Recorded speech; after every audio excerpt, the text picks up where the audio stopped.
ศึกการพรปีหนึ่งสิมาสวนอาจมให้พอซีอายุ45ปีบ้านพระบาทนครปากเสกแปลงจังหวัดสระ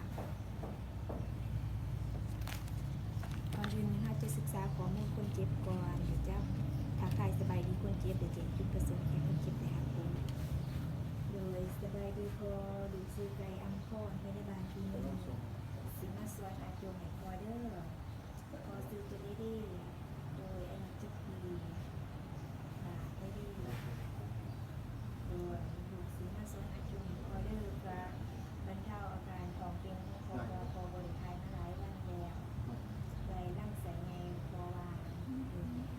ได้ดูไปใช้อุปกรณ์เขาจะไปล้างมือหาขั้นตอน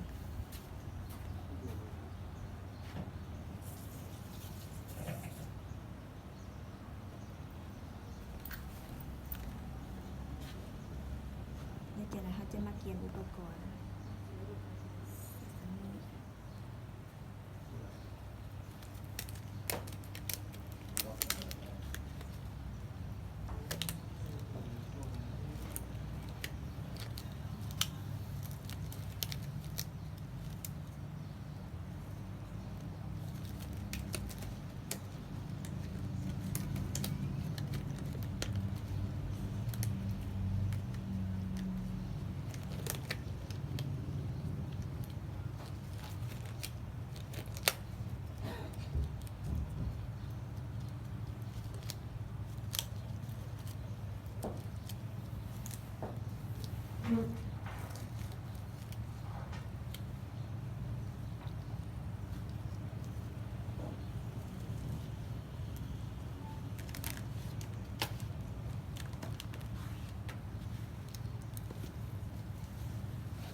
จะเอาเจลเราหรือใช้เรือวาสลีนจะอาสี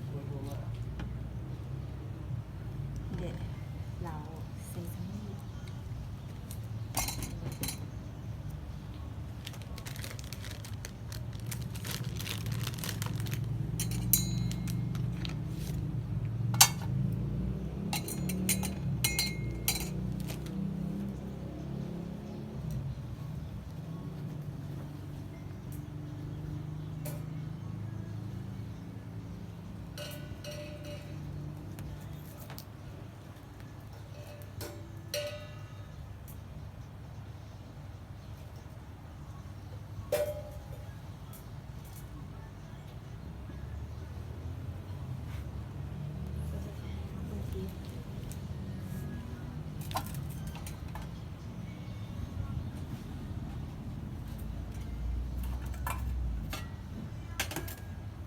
โดยข้ออนุญาตพอเดอร์พอน่าจะแก้ไขว่าเขาไปทางไหนเลย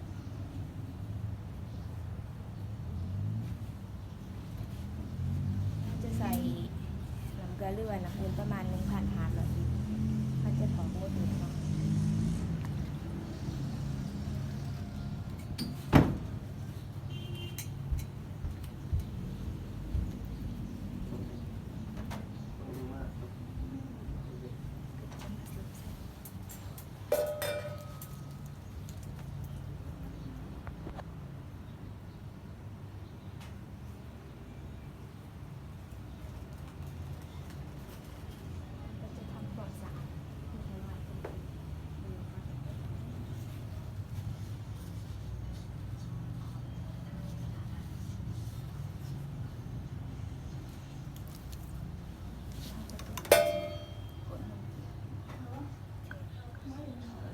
ค่อยคอยคนใบให้แกเขาดีอยู่อดอันนี้ได้จะไหน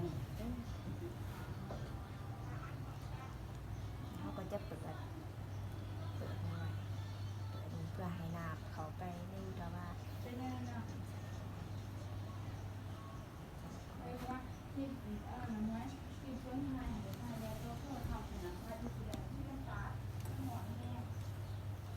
เราก็จะเอาโด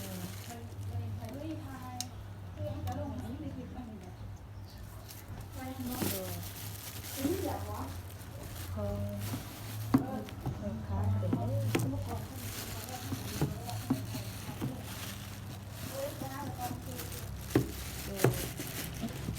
เขาก็จะไปคนจิบ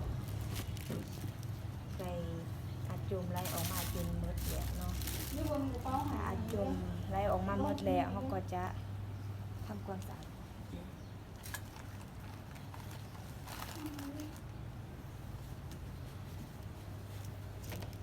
โดยเมื่ออาจุมไล่ออกมาหมดแล้วเขาก็จะเสร็จทำความสะอาดคนเก็บ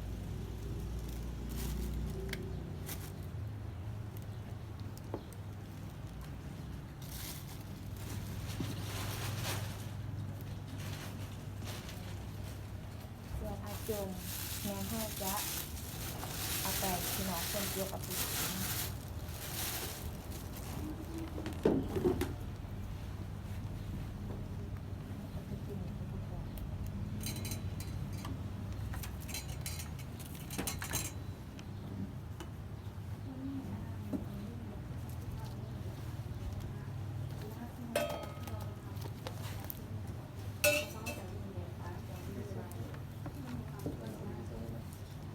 เขาก็จะเอา